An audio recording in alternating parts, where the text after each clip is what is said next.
അങ്ങനെ ഇന്ന് തൊട്ട് നമ്മൾ room make over series start ചെയ്തിരിക്കുകയാണ്. നിങ്ങൾക്ക് ഒരു റൂമൊക്കെ ഉണ്ട്, പക്ഷെ അത് ഡെക്കറേറ്റ് ചെയ്യാനായിട്ട് കയ്യിൽ പൈസയൊന്നുമില്ല. അതാണ് നിങ്ങളുടെ പ്രശ്നം. എങ്കിൽ എൻ്റെ കൂടെ കൂടിക്കോ, നമുക്ക് ഒരുമിച്ച് നമ്മുടെ റൂം ഡെക്കറേറ്റ് ചെയ്യാം. ഈ റൂം മേക്ക് ഓവർ സീരീസ് എത്ര ദിവസം ഉണ്ടാവുമെന്നൊന്നും എനിക്കറിയില്ല. എന്തായാലും ഓരോ ദിവസവും ഞാൻ ഇതേപോലത്തെ ഓരോ DIY ഐറ്റംസ് ഉണ്ടാക്കുന്നതായിരിക്കും. ഇന്ന് നമ്മൾ ഉണ്ടാക്കാൻ വേണ്ടി പോകുന്നത് ഒരു ഓർഗനൈസറാണ് കേട്ടോ.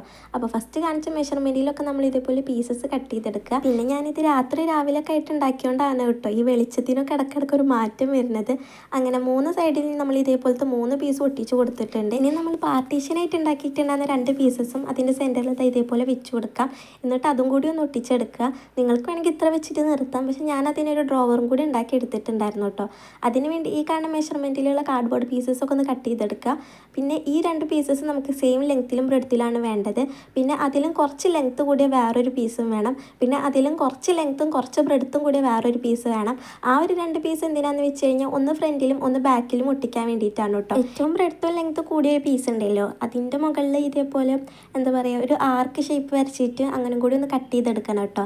അതെന്തിനാന്ന് വെച്ച് കഴിഞ്ഞാൽ നമുക്ക് ഇതിൻ്റെ ഡ്രോവർ തുറക്കുമ്പോഴും അടക്കുമ്പോഴൊക്കെ ഒരു പിടുത്തത്തിന് വേണ്ടിയിട്ടാണ്. അങ്ങനെ ഞാൻ എല്ലാതും കവർ ചെയ്തെടുത്തിട്ടുണ്ട്. ഞാൻ A4 ഷീറ്റാണ് കവർ ചെയ്യാൻ വേണ്ടി യൂസ് ചെയ്തിട്ടുള്ളത്. നിങ്ങൾക്ക് എന്ത് വേണമെങ്കിലും വെച്ചിട്ട് കവർ ചെയ്യാം. അഥവാ നിങ്ങളൊരു വിൻറ്റേജ് ടൈപ്പിലൊക്കെ ഉണ്ടാക്കണത് വെച്ചെങ്കിൽ കവർ ചെയ്യാതെ ഇങ്ങനെ തന്നെ യൂസും ചെയ്യാം കേട്ടോ. പിന്നെ ഈ കാർഡ്ബോർഡിൻ്റെ മുകളിൽ ഒട്ടിച്ചിട്ടുള്ള ഈ പാറ്റേൺ പേപ്പർ പോലത്തെ സംഭവം ഞാൻ തന്നെ വരച്ചുണ്ടാക്കിയതാണ് കേട്ടോ. ബ്രഷ് പെൻ യൂസ് ചെയ്തിട്ട്. ബ്രഷ് പെൻ ഇല്ലാന്നാണെങ്കിൽ കളർ പെൻസിലും വാട്ടർ കളറൊക്കെ യൂസ് ചെയ്തിട്ട് നിങ്ങൾക്കും അങ്ങനത്തെ ഒക്കെ വരച്ചുണ്ടാക്കാൻ വേണ്ടി പറ്റും. ഇനി നമ്മുടെ ഡ്രോവർ ഉണ്ടാക്കാം. അതിന് വേണ്ടിയിട്ട് ഫസ്റ്റ് ഇതേപോലത്തെ സ്ക്വയർ ഷേപ്പിലുള്ള ഒരു കാർഡ്ബോർഡ് പീസ് എടുക്കാം. എന്നിട്ട് അതിൻ്റെ ബാക്ക് സൈഡിലായിട്ട് ലെങ്ത്ത് കൂടുതലുള്ള ഒരു പീസില്ലേ, ആ ഒരു പീസ് ഒന്ന് ഒട്ടിച്ചു കൊടുക്കുക. പിന്നെ ഞാനിവിടെ ഒട്ടിക്കാനായിട്ട് എല്ലാത്തിനും ഗ്ലൂ ഗണ്ണാണ് കേട്ടോ യൂസ് ചെയ്തിട്ടുള്ളത്. നിങ്ങളുടെ കയ്യിൽ ഗ്ലൂ ഗൺ ഇല്ലാന്നാണെങ്കിൽ ഫെവിക്കോൾ വെച്ചിട്ട് ഒട്ടിക്കാം, പക്ഷെ കുറച്ച് സമയം എടുക്കുന്നു മാത്രം.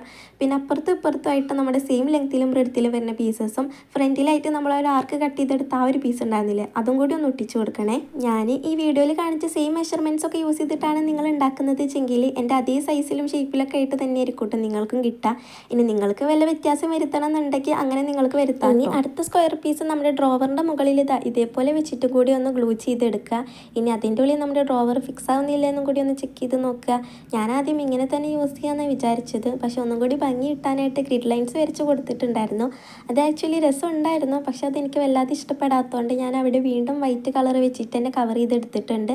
അത്രയേ ഉള്ളൂ, നമ്മുടെ ഓർഗനൈസർ ഇവിടെ സെറ്റായി കിട്ടിയിട്ടുണ്ട്. അങ്ങനെ ഏകദേശം 100-200 രൂപ വരുന്ന ഒരു ഐറ്റം ആണ് കേട്ടോ. കാർഡ്ബോർഡ് മാത്രം യൂസ് ചെയ്ത് നമ്മൾ ഉണ്ടാക്കിയത്. എന്തായാലും ഇന്നത്തെ വീഡിയോ ഇത്രയേ ഉള്ളൂ. അപ്പോൾ ഓക്കെ ബൈ. ഇനി എപ്പിസോഡ് 2 ആയിട്ട് നാളെ കാണാം.